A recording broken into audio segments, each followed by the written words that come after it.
नायगाव तालुक्यातील बेंद्री येथे एक धक्कादायक घटना घडली आहे। विनयभंगाचा गुन्हा दाखल केल्याचा राग मनात धरून आरोपी आणि त्याच्या कुटुंबियांनी मिळून फिर्यादी महिलेच्या पतीवर पेट्रोल टाकून त्यांना जिवंत जाळण्याचा प्रयत्न केला।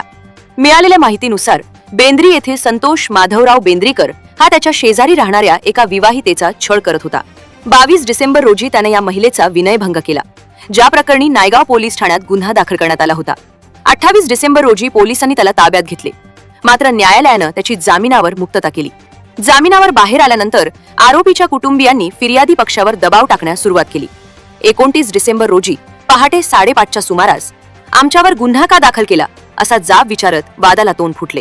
या वादाचे रूपांतर हिंसेत झाले आणि आरोपींनी संगनमत करून महिलेच्या पतीवर पेट्रोल टाकून त्यांना पेटवून दिले।